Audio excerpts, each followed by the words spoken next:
The squirrel was magic!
You're live. Okay. The music wasn't playing for some reason. Oh, okay. Beware your human heart. This is Diabolical Index for March 5th, where the pages of the uncanny reside. I'm coming to you live from Rising Sun, Indiana, Paradox City Books and Games. And I'm pleased to announce that I'm finally part of the Magic Squirrel Network family. They gave me Herculobulus, Hercolubus, something, or the Red Planet. You may not know what that means, but it means a lot to the Pointless Discussion guys, and it has a lot to do with astral transcendence and improv comedy. I don't know. I have no idea what it's all about. There's some sort of crimson planet that's coming down to destroy Earth, and it has something to do with spiritual transcendence. But want to get the cam on that one? Yeah. Sorry. There you go. Go that way. Oh, there you go. Perfect. Yeah, some technical difficulties. I'm having to use some notes tonight. I'm a little out of it, but that's all right, because all I care about is that we had the maiden voyage of the Animonkai podcast last night, and it was awesome. It's the network's newest anime, manga, and kaiju-based podcast. So that's where I was given my personal copy of the Red Planet, Hercolubus. I'm going to say it right one of these days. At least I don't have to say that one name of that one character from the Choose Your Own Adventure the other day. Decent Mix and Mimus, or something like that. But yeah, has a lot to do with me being on Pointless Discussions this Thursday at 10 p.m. I have no idea what I'm getting into, but definitely tune in to check that out and see what they have in store for me there. And also, while you're checking out Pointless Discussions on MagicSquirrelNetwork.com, make sure to go to their GoFundMe page to help them get the new theme song done by Royish Good Looks while you're there, to help them out with that. It's always appreciated. And let's see here. Yeah, and I've said it before and I'll say it again. Cinematic reality is coming to fruition, and you can do your part to help them out at Studio 605 and the original kings of Ohio County indie horror, as well as Brandon Pruitt, the host of the upcoming completely positive, no, that's not true at all, movie review podcast called Previews. He puts the GAT in negativity, but he's going to be the director on that one, and it ought to be cool. So make sure to go to their Indiegogo. It's branched off of TJ's, the infamous TJ's, Heckles and Horror podcast link on there, and go to their Indiegogo and help them out. And there's some nice perks in it. Apparently, you can go on a date with most of the Studio 605 guys, and been there, done that. I've got tattoos. No, I don't have tattoos, but I do have scars, and they're mostly psychological. So make sure to check that out and help them out too.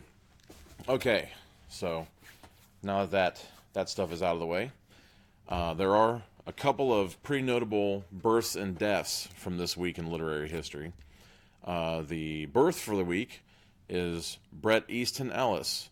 He's the author of Less Than Zero, which I always thought was probably one of the best captured high school, I guess you'd call it like an 80s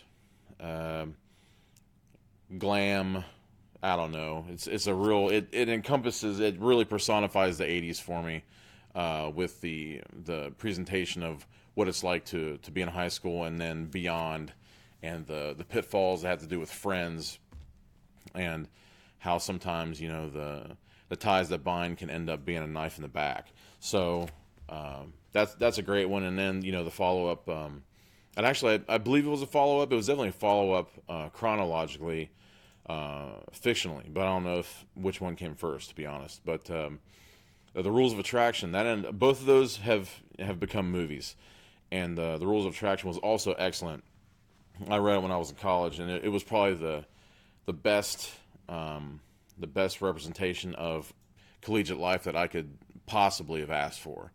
And it's they're all written in this real choppy staccato, almost a stream of consciousness framework to put the ideas across. But there's no stream of consciousness that even compares to probably his most famous novel, which is American Psycho. The infamous novel became a Christian Bale vehicle, and there's no doubt about it that that book tore me up when I read that. I read it in college, and I probably read it in like 6 hours. It was a quick read because it's such a frenetic, dense, just collection of thoughts from this absolute psychopath. And once I was done, I was so rattled that I actually had to go do something cheerful, which is unusual for me. Usually I can take that stuff pretty well, but that wrecked me. So moving on to the death in literary history, Ayn Rand, the author of We the Living and Atlas Shrugged, and probably I don't know which one would be her most famous, because it seems like she didn't do much fictional stuff, but the stuff that she did, it was all provocative and controversial. Atlas Shrugged, the Fountainhead. My favorite of hers is probably Anthem, which is a very small dystopian book, and I think that sometimes it gets overlooked. It was actually recommended to me, I don't know, probably something like 20 years ago or something like that. And it's a dystopia where everyone refers to each other as I think it was, there's no I, so you call yourself we or they, which I. What's that now? Like a collective? No, it's not like a hive mind or anything like that. Well, I mean, I guess you might be right, but when I think of collective, I think of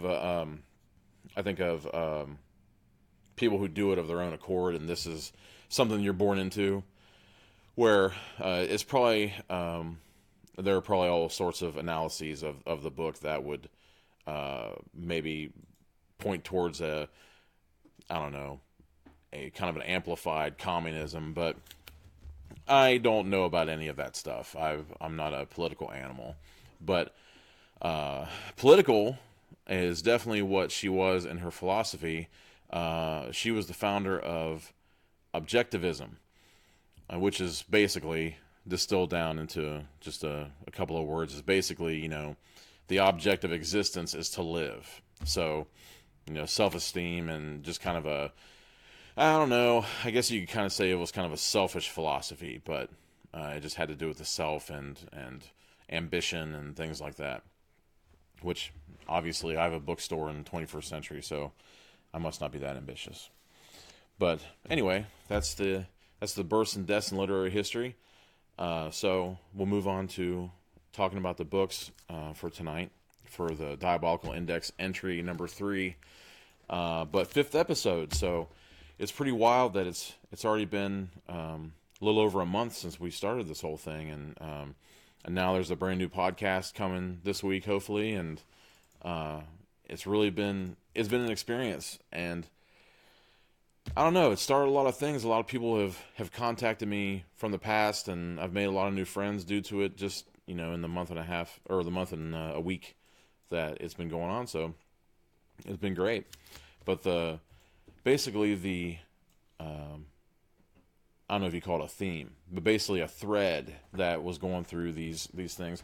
The second one isn't a book on its own; it's actually a story, and I have mentioned it on my promo yesterday from the Anamonkai podcast. But the first book is The Boy Who Drew Monsters by Keith Donohue. Sorry about that. I didn't want to say Donohue. Makes it sound Hawaiian or something. But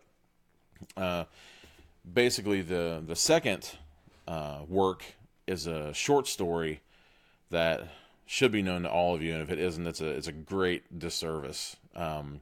It's W.W. Jacobs's The Monkey's Paw, which, in my opinion, is one of the great short stories of all time.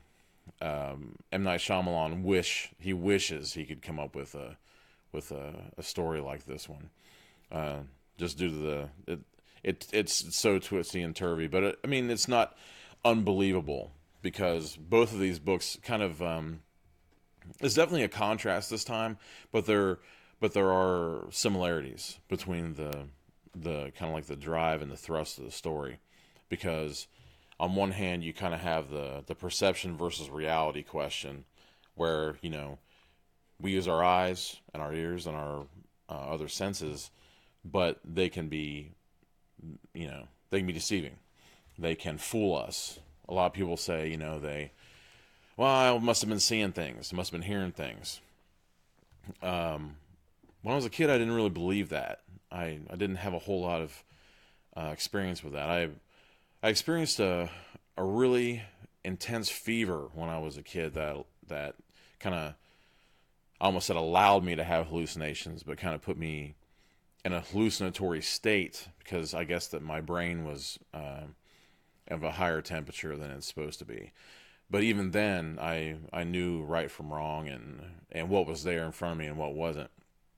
But I think as I'm getting older, I have started to see things out of the corner of my eye, which kind of links these two things together in a slight way. But on the other hand, they're also both stories in one way or another about how what we want could possibly be what scares us, and beware of what you wish for. So there are desires and there are wants and needs that a lot of times as children no one even think to contemplate, and as adults we couldn't even explain. So the first one, The Boy Who Drew Monsters, I'm going to show this over here. It's a wonderful cover. It's a really stark contrast between the lettering and the background, and it's almost spectral, maybe even electric, and it shows a kind of like a casting of light off the water. And strangely enough, when I was reading it, I realized that it's kind of a supernatural horror story, thriller, psychologically charged family drama, which, if you think about it, since it's set in Maine, and there's also it's on the water, there's a peninsula where the father, Tim, he has to take care of kind of like derelict buildings just due to vacationers or timeshares. So there are these large buildings of the rich and kind of like abodes of people who are above, his standing, that are just sitting there, derelict and vacant. It's like tombstones, like across the peninsula. And he can go in and kind of visit their lives and see these empty places and kind of root through the secrets and the unsaid things of these families that have somewhere better to be at the time.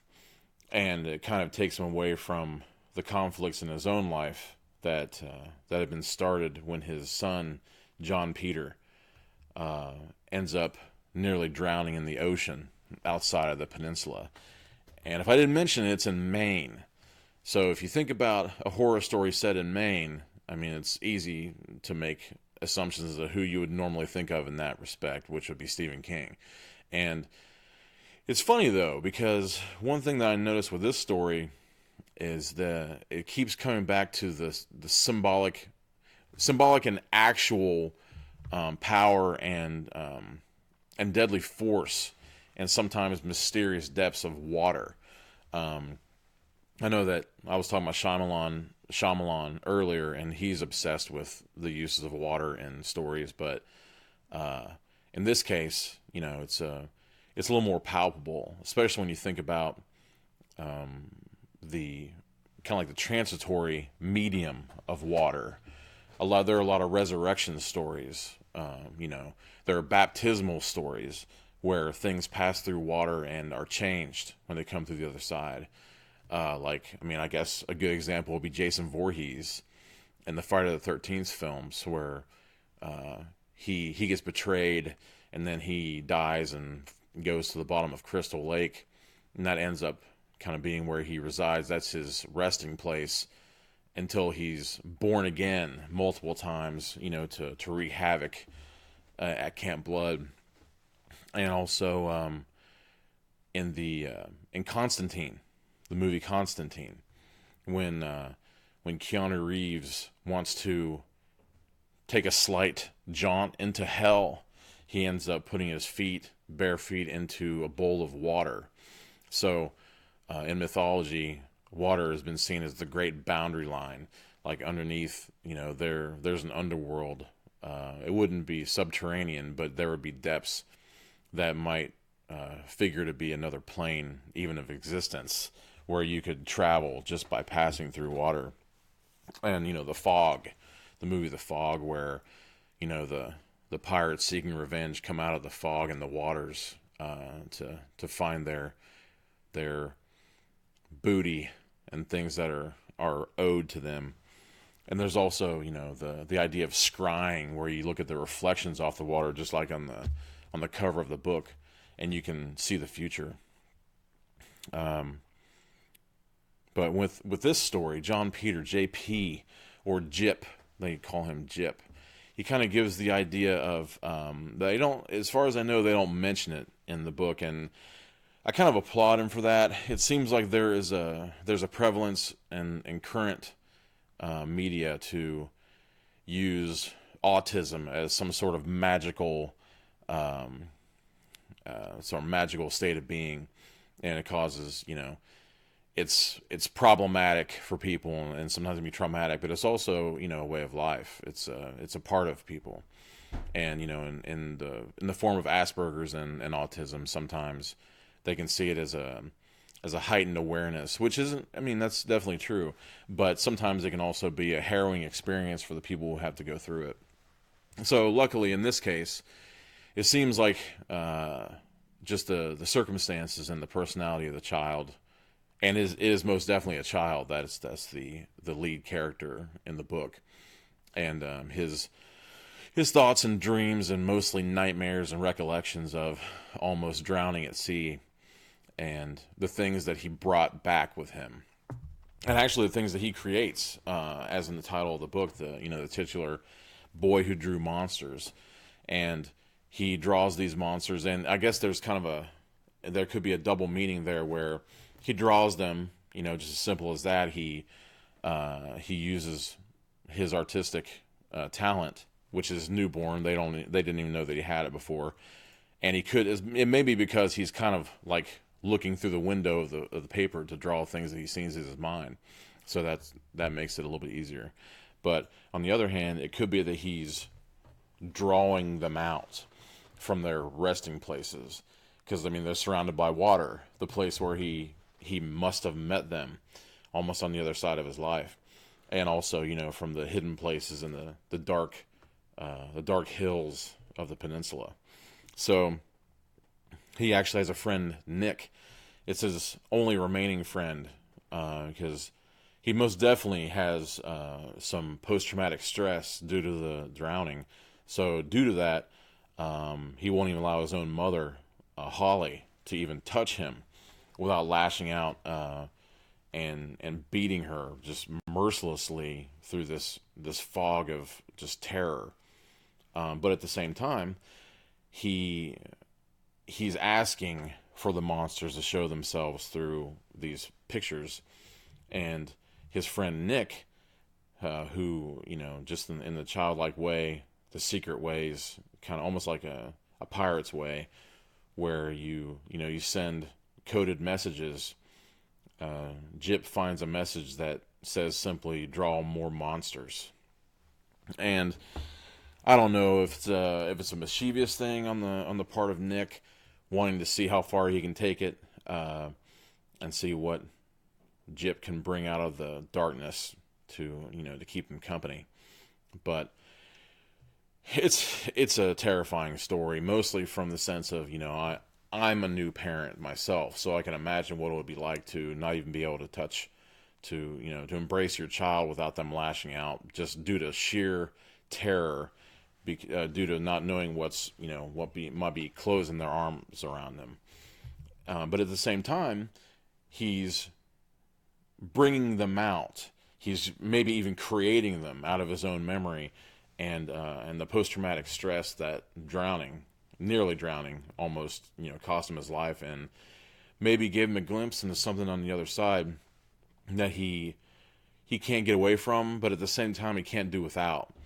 So it's a really complex story, but I think that's what sort of links it.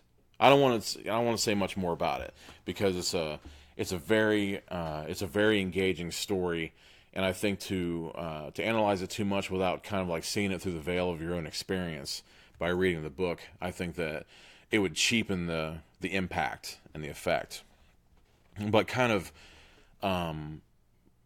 not knowing that what you want could actually hurt you or even kill you, I think that that's the point, and that's what kind of led me to connect this book, The Boy Who Drew Monsters, to the story in the Big Book of Ghost Stories, W.W. Jacobs' The Monkey's Paw.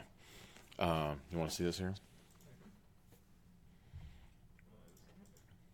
It's a dense collection, and it's fantastic because most of the stories in there are from easily 50 years ago, even 100 years ago. I think there's some Rudyard Kipling in here, and of course one of my big favorites, Isaac Asimov, Oscar Wilde, and a lot of British authors. I believe that H.P. Lovecraft might have snuck in here somewhere too.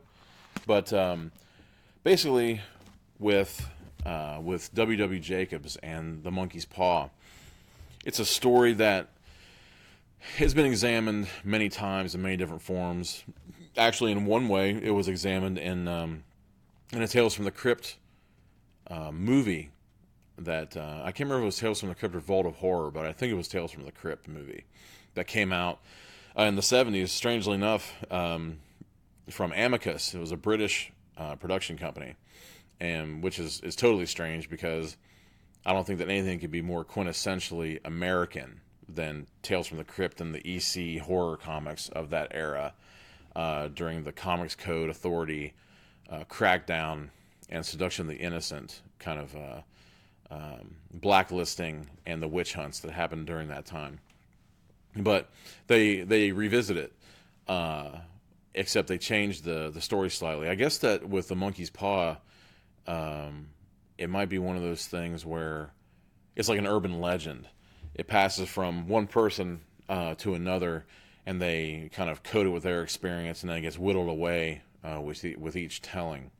But like I said during the Anamankai promo, I'd actually read this story to Melanie and Lucy one night, once I got the book and started reading through the stories to see if there was any that kind of like resonated with The Boy Who Drew Monsters.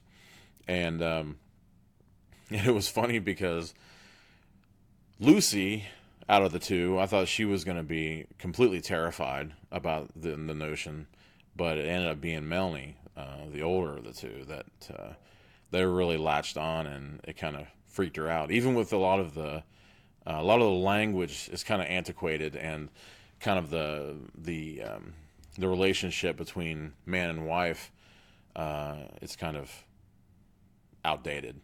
But the story remains the same, and the impact of be careful what you wish for definitely comes through. I don't know if anyone's read that. I would imagine that most of you at least heard the story in one way or another. But it's about man and wife, and they receive a visitor who's an old craggy I believe he's a sea captain, or he was a general, and he was some sort of soldier or military officer, and he is war weary, world weary, and he's seen it all and done it all. But what he can't quite explain, and what it seems like he begrudgingly wants to get rid of, is this little trinket, almost like a talisman from across the sea. And it's just a small, crumpled, grizzled little mummified monkey's paw. And he said that he got it. Yeah, he kind of alludes to having maybe won it, or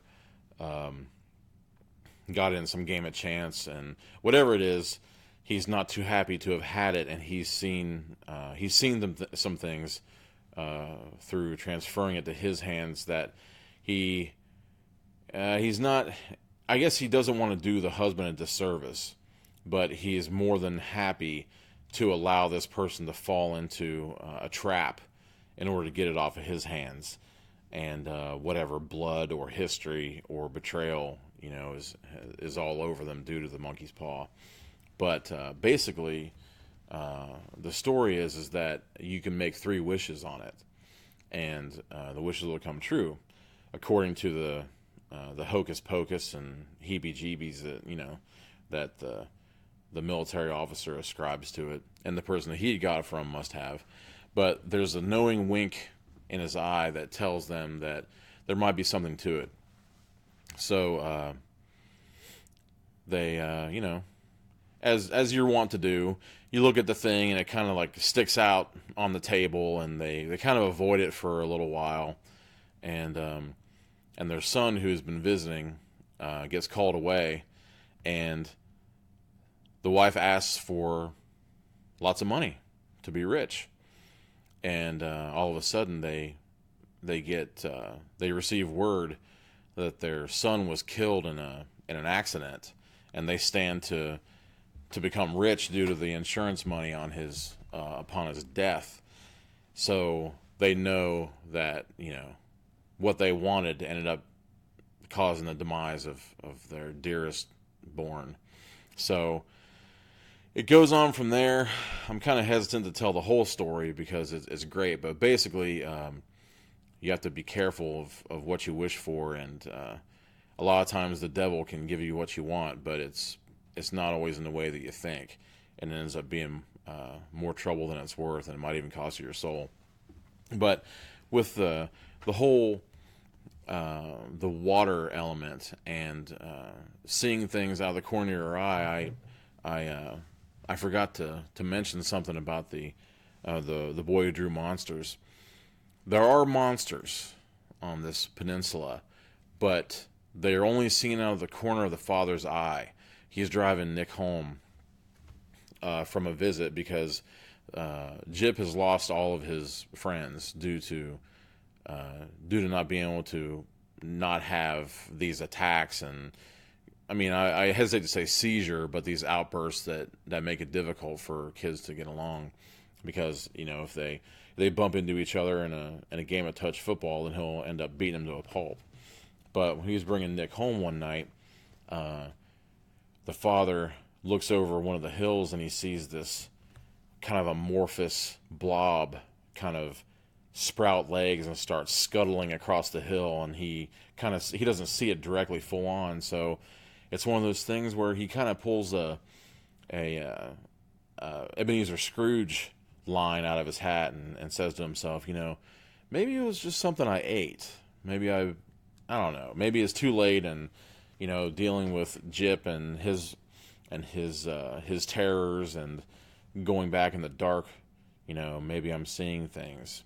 Maybe it wasn't really there, or maybe it was in the back of my head somewhere.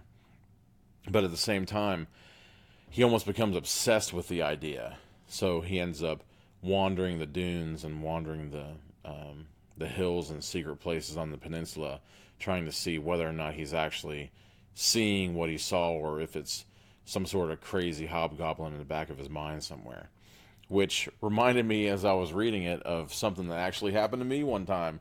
And I ended up calling into a radio show. Actually, there's a radio show, Coast to Coast AM, and I used to deliver pharmaceuticals out of a warehouse, independent contractor for old folks' homes late at night, really late at night. So I'd be driving out in the middle of nowhere.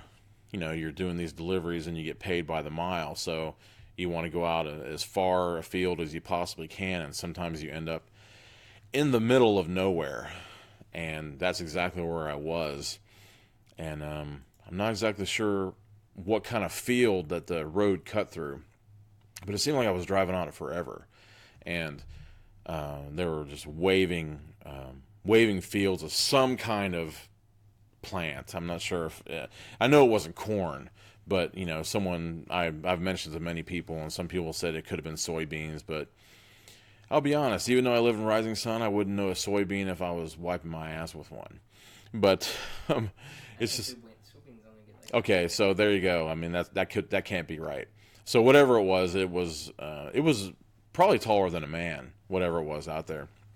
But that's where it gets interesting, because past it, you could see a farmhouse like way off in the distance somewhere, and the only thing that was lighting the way, really, I didn't have a whole lot in the way of headlights for some reason. That car, it was a car that I had beaten up time and time again to do that delivery job, and my lights were really dim, and there weren't any street lights because it was just kind of like a farm road. And so I've noticed that they tend to try to hide old folks' homes, so people aren't constantly looking at them and making themselves aware of what's to come. You know, the decrepitude of old age in some areas. But I'm driving through these long grasses or weeds or something, whatever it was, and all of a sudden, you know, it's cold and the moon is kind of like lighting the way and stuff, and I'm really cognizant of trying to not hit a deer. Like if a deer were to walk out in front of through the grasses or whatever it was, walk out in front of me, I wanted to be ready because I wasn't so sure that the light would point him out to me before I hit him.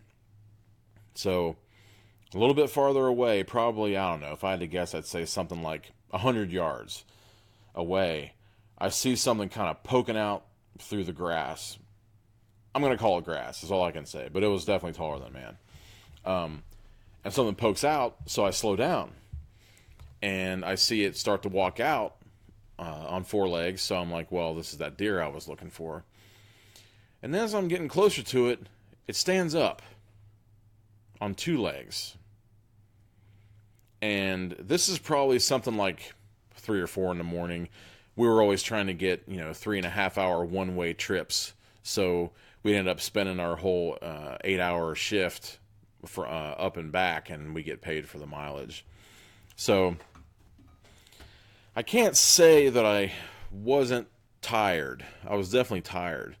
But I think I would know the difference between, just some kind of, I don't know, some kind of thing that I would guess is something else, just from a flicker of the moonlight or my own headlights, or just my own fatigue of driving all night.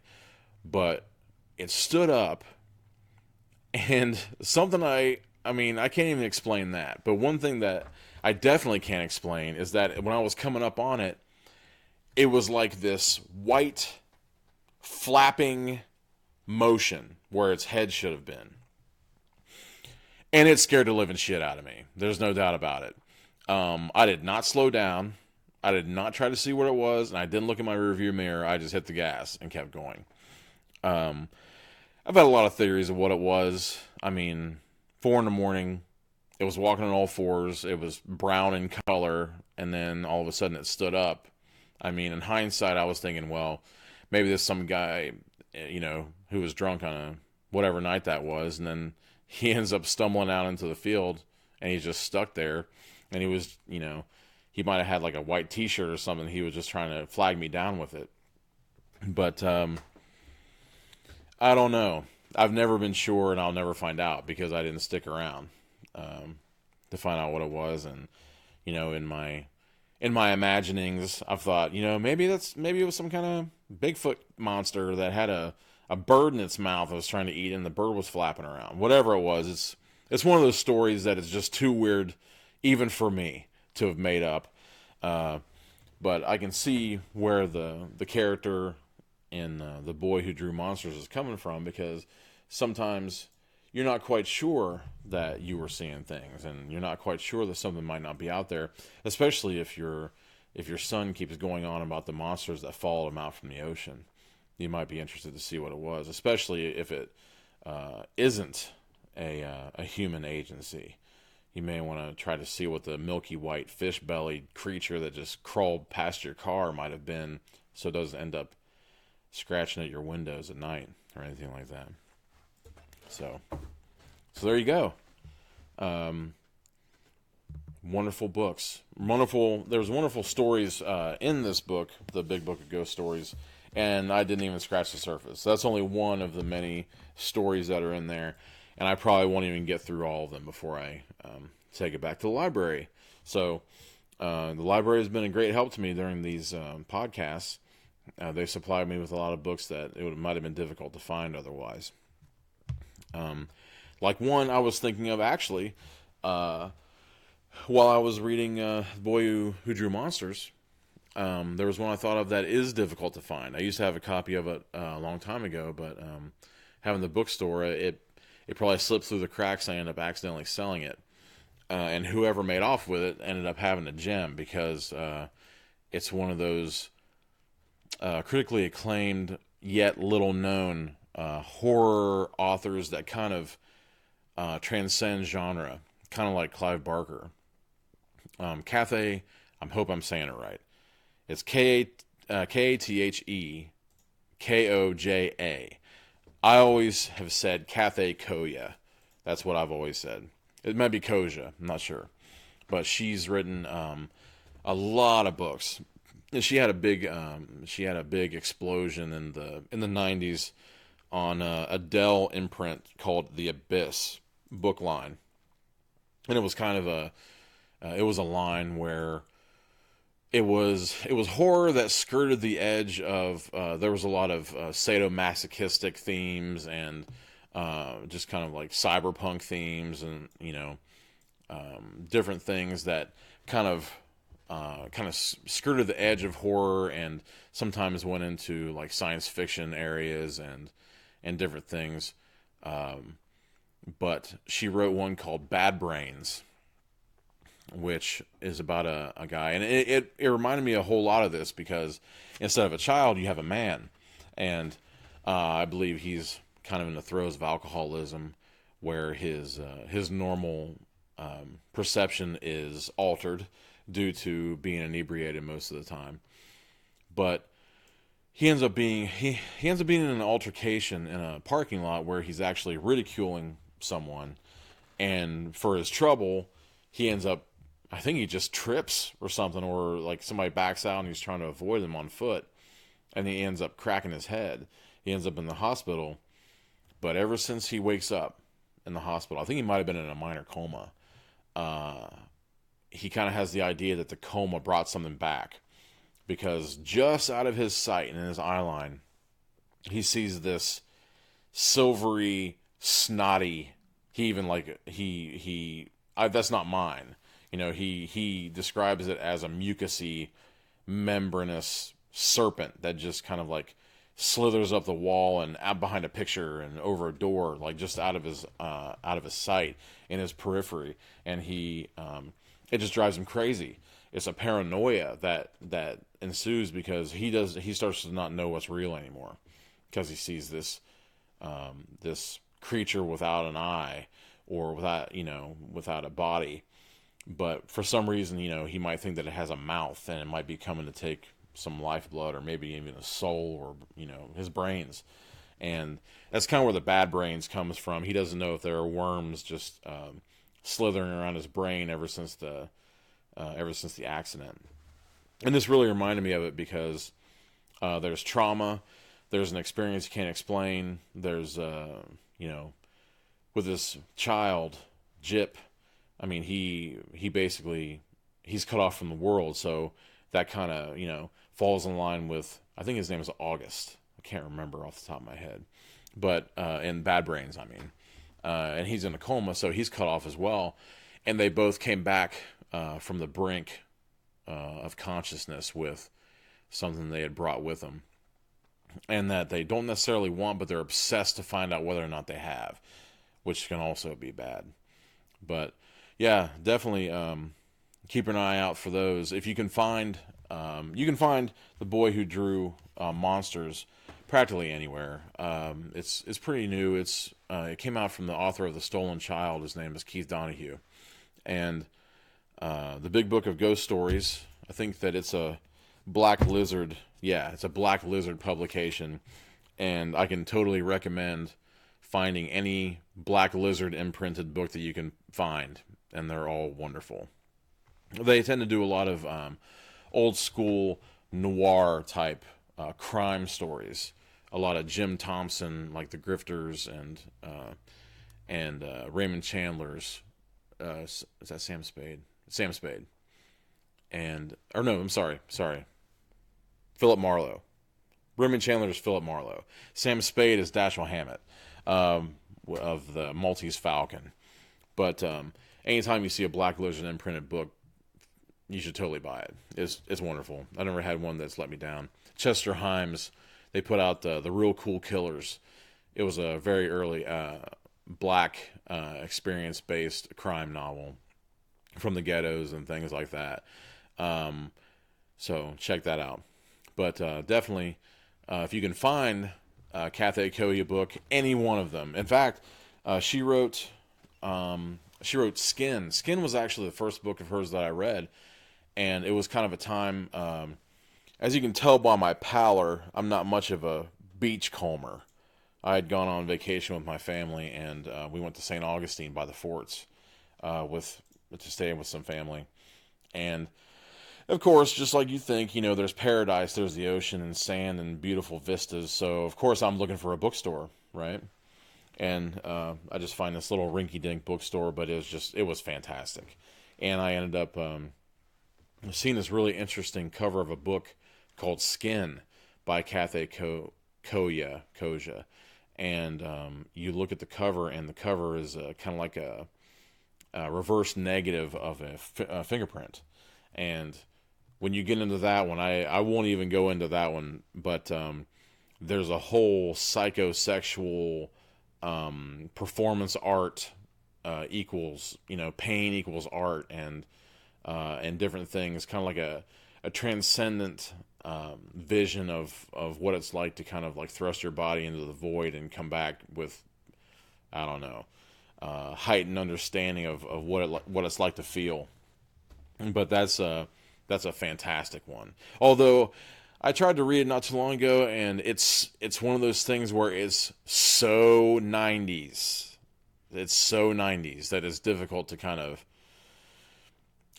embrace it. It's of a time, so it's difficult to embrace that one. But Bad Brains is fantastic, and actually, those two, in my opinion, aren't even her best work. I think that her best work, and it's an absolute terrifying shame that it hasn't become a movie yet, especially now. I mean, congratulations, Guillermo del Toro. I think Best Director and Best Picture for Shape of Water, right? I have to say that now's the time, because The Cipher is a book, and I think it may have been her first published book. I'm not quite sure about that. But The Cipher is far and away one of the most interesting, unusual, and unique horror books I'd ever read in my life. And, you know, basically it's one of those really simple ideas that you don't think could come off, and somehow it totally does. But it takes place in an urban setting, and it's just within the confines of an apartment building. And there's kind of like there's a strained relationship between two roommates, and I think it kind of, with the roommates, it fluctuates between girlfriend and then, you know, to flatmate, sort of, and then it's almost like to annoyance almost, and then back again to the relationship. These people they can't seem to get along, but they can't seem to get away from each other either. But I think in something as totally mundane as a washroom, where, you know, someone's about to do laundry or something, the girl finds a hole in the floor, and it's not a hole that's been cut by a saw or a drill or, you know, or the rotting linoleum. It's a hole that she says is organically there, almost like a pore in your skin, or like an orifice, like your mouth or your ear hole. And she becomes obsessed with it because she's seen things fall into it, and when they come back out again, or she's actually plucked them out, they're different somehow. And she ends up spending time in the washroom, and she becomes so obsessed that she just stays in there all the time, because there's like a strange, almost like a radioactivity that comes off of it that stimulates her libido and stimulates her thoughts, and it's almost like a hallucinatory haze that she's in when she's there, like an endorphin rush. And the man becomes involved in the entire apartment building, and I think, if I remember correctly, she wants to see what it does to like a human piece of flesh. So I'm just gonna leave that right there. But look out for the cipher. Totally fantastic. But it just seems like now is the time for a story like that, and it doesn't suffer so much from the I don't know, the 90s lag that Skin does. Although if you were going to do, I mean, I guess it's totally possible, and it would probably benefit the production if you actually did Skin as a 90s period film and see if you can't capture it, because I mean it's meant to be there, and it resides there. But the strangest part of all is that kind of like Clive Barker went almost into exile for a minute. I'm not so sure he was doing well health-wise for a while, and he ended up kind of getting out of the limelight, and so did she. She was kind of at the forefront of these things, and then she kind of backed off, and as far as I know, I think she did some children's books for a while, which I think that, you know, rather than overstaying your welcome in a genre, I think that it's great to kind of branch out and do other things. So, yeah, check her out. Check out Keith Donohue, and go back in time.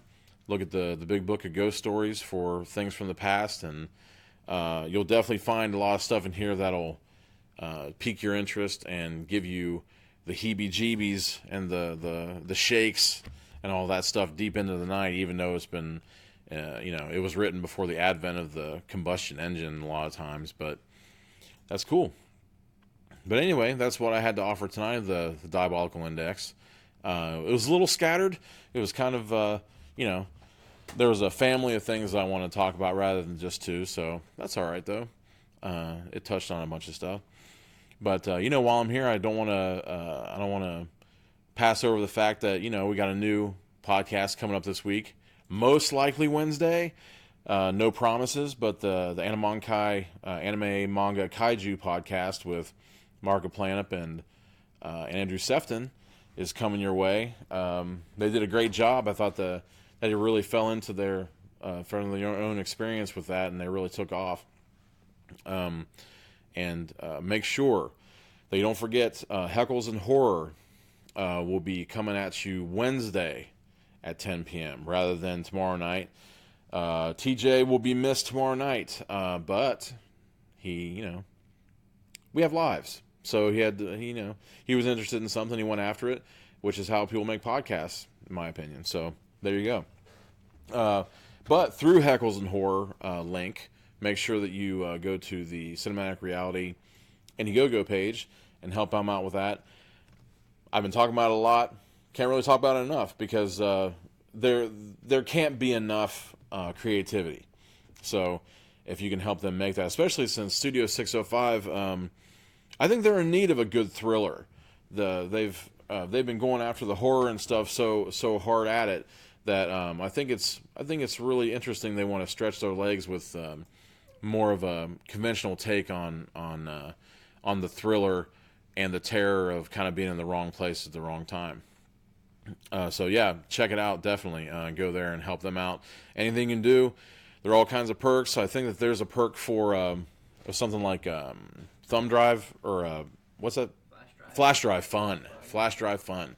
So you'll be able to get all kinds of exclusive behind the scenes photographs and maybe even some video, I think, like behind the scenes stuff that they'll give to you on a flash drive. And of course the ever popular date with 605, so you can go out with the boys and see what kind of devilry they get into. I've seen it firsthand, and I tell you, you'll never be the same. So definitely throw some coins at them. And speaking of coin, definitely go to the GoFundMe for Pointless Discussions. My boys, I'm going to be able to see them on Thursday. I'll be going to the Nut House, and who knows what rigors they're going to put me through. Apparently they're going to be wanting to talk about me, which is always terrifying to speak of. Because, I mean, I don't know. How do you talk about yourself? How do you remember everything? I don't know. I might have to make notes on that one too, like I did tonight. But at least I didn't have to refer them the whole time. I just had to kind of get started and get on a roll. But definitely go to their GoFundMe for the new theme song from the Royish Good Looks. I went to his YouTube, and he does some interesting things with auto-tune and kind of like mashups of classic and more modern shows and different things like that. So it should be interesting to say the least. I'm actually kind of curious as to whether or not he's going to use sound bites from their podcast to make it up. I'd be surprised if he didn't. So that should be really interesting to maybe try to pick those out. And yeah, check out Paradox City Books and Games on Facebook. I'm still down here. I had a really good weekend. I met a lot of great people. I actually had a couple of good friends come in from out of town. Shout out to Andrea and the Stone family. Got to meet her husband and his sister, and that was a blast. And actually the Archer family, which is always it's always a pleasure to see them down here. -1, Veronica had to be at work, which always sucks. But yeah, it was great to have them down here as always, and it actually gave me a drive to kind of get some things out of the way and clean up around here a little bit, and it made it a little bit easier to set up for the Diabolical Index tonight. So that's always good. And I was able to find some books that I was looking for, and that might end up showing up in further things. So make sure to check out our videos on YouTube. Actually, let me get out the list. It's a little bit easier. There are a lot of these now, which is good. It's not bad. It's a good thing, but sometimes they don't all come to mind. What's that now? Most of it's on the Magic. Yes, absolutely. MagicSquirrelNetwork.com has all this stuff, but just for your information, we're on Facebook Live, of course. You're probably watching it now. Twitch and Mixer, as well as YouTube. And it's almost does it go over to YouTube immediately? You're on YouTube right now. Yeah, so there you go. It's that I thought that there was there was some kind of I thought there was some kind of transmission time lag or something like that. But also the audio is on SoundCloud, iTunes, Stitcher, which is, I think Stitcher is one of my favorites. I find a lot of great podcasts there, and Google Play Music. So yeah, actually I can put a shout out, and not like I know these guys or anything, but definitely check out Horror Business podcast. I'm looking to become a patron of them. They really remind me of me and a lot of conversations I have about horror and different things, and they know their stuff. They're a really great mix of experience and information and humor. They're and sass. Oh my God, they're sassy. But they know what they're talking about. Do you know where they're out of? Definitely New York, I believe. But I think that I think a lot of them have to do with different musical scenes down there. Oh, but also I think it's kind of an offshoot of Cinepunks. I think it's with an X. And yeah, these guys, they got some serious knowledge about movies and stuff. Whereas Horror Business, I think, is kind of like the horror arm of their expertise, and then they have the Cinepunks website and stuff. So I don't know. Shout out, maybe you never know. It's kind of it's a weird, I'm always saying like rarefied atmosphere with a podcast and stuff. You never know if people are gonna intermingle. I mean, ever since I started this thing, I'm gonna be on discussions this week, and I've talked to a couple of guys in Northern Indiana that maybe want to have me out and stuff, and maybe I can shoot some knowledge of the other squirrel heads. I don't know. I've been putting squirrel on everything lately. I'm trying to start a thing. I'm not sure, But yeah, hashtag squirrel heads. Keep it squirrely. I almost forgot that last night. Was that Mark on that one? Was that his baby? I think that might have been Mark that threw the keep it squirrely out there. Because I was going for something else, and he said that, and I was like, we're redoing the whole thing because we got to get that going. That's going to be on the back of a T-shirt like any day now. Speaking of T-shirts, the 16th, March 16th, is when my stickers should be printing up for Diabolical Index stickers. I'm all about the stickers. Oh, actually, I got all kinds of homemade stickers and stuff for the shop. You got on Bookcam? So this might be some swagalicious stuff that we put out for different things, read books or else, of course, always. And let's see here. Maybe I can show them like that. Puzzling People Since a Month From Now. I just got those put out. And the ever popular, let me see if I can find the ever popular Books Make Up for Looks. One of my favorites. And I think it's absolutely true. So, yeah, but hopefully the T-shirts are coming. And stickers and everything else. But the Diabolical Index sticker will be emblazoned with the Magic Squirrel network plug at the bottom of that. So that'll be cool. So I look to see these stickers and all that stuff on everybody's cars. Maybe we can get some kind of like real toothy, open mouth, pointless discussions. I think you could almost do that without the pointless discussions logo. It'd probably just be the open mouth on there, and then that would say it all. We need a squirrel mobile. So anyone who wants to donate some old beater, we can just put a gigantic furry tail on the back of it with a witch's hat. That'd be crazy. Yeah, we could like looking like the thing from Dumb and Dumber. Cause yeah, oh my gosh, yeah, absolutely. We could totally use Dumb and Dumber as the inspiration for that. Especially since I can foresee us going around to different things pretty soon. We're gaining a lot of momentum, and there's a lot of different content coming up, and hopefully more to come. Late night crafts with Mary. I know that was a big hit. I was a gigantic fan of that. I was all about it, and especially like the time slot. It was like 4:30 in the morning. I was like, yes, something woke me up, and I was like looking for something to do to kind of lull me back to sleep, and of course I wasn't, because I was like, oh man, look what she's making with like bowls and cans and all this stuff, and it just turned out fantastically. And totally modest as always. She's just like, oh, it's not that big of a deal. It's totally easy to do. I'm like, whatever. And Jack was saying, like, it does look three-dimensional. Was he being for real when he said about those look flat, or those don't look flat or anything like that? Yeah, I'm not sure. You can never really tell with him. He's a mysterious guy. Yeah. He's always got a look on his face like he's not sure if he wants to hug you or rip your arms off, which I guess, that's endearing. It's a charming thing.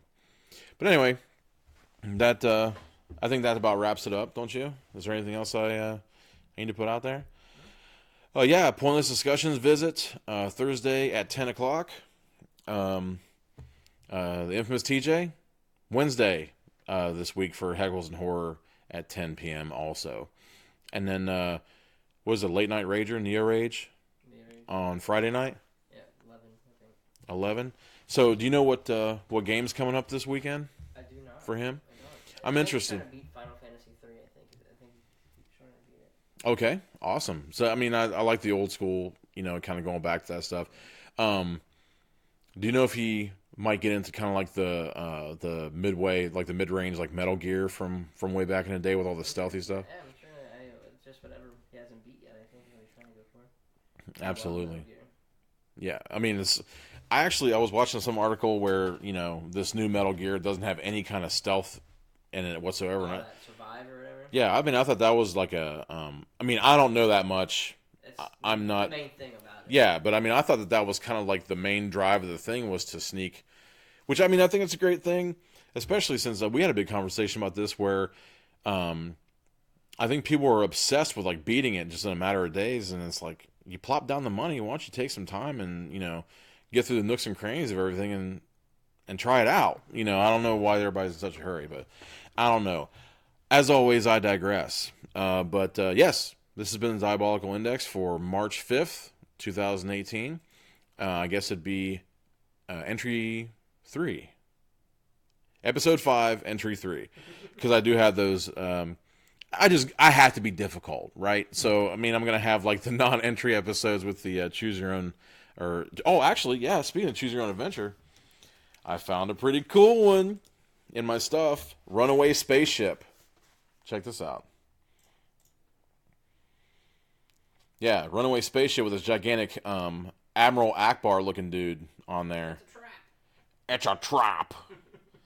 So, and oh my god, it's so funny. This is definitely original. This is not a reprint whatsoever. Because, oh my gosh. And some kid had made a big notation about which ones that he had. And I didn't know this, but I guess the first Choose Your Own Adventure from Bantam Skylark would have been the original one. It's called The Circus, so it's pretty simple, right? But those are fun. So if you want to do that one next week, let me know. If you want to keep going with the Hamlet story, because there's still tons of stuff to do with To Be or Not to Be. We barely even scratched the surface with Ophelia last week. I guess it was just last week. Man, I don't even know what time's passing so weirdly right now. Because Also, that'd be fun. What's that now? Also, that'd be fun, that book. Oh, this one, the Runaway Spaceship. Yeah, I might have to embellish a little bit because it's most definitely kid stuff. But I can do that. I'm good on the fly, making different things up. But what was I saying? Oh yeah, with the To Be or Not to Be. Maybe we'll mix it up. Maybe throw that in this time and then get back to Be or Not to Be in the next non-entry episode, because I'm kind of curious as to what. Because I mean, I would like to think that if you become King Hamlet the First, famously, he's dead. So like it makes me wonder that if you're just running around as a ghost the whole time. So we'll see what happens with that. As always, I'm Corey Dawson live from Paradox City Books and Games, Rising Sun, Indiana. And this has been the Diabolical Index, if I can speak right now. I'm so tired. But thanks for coming to see me.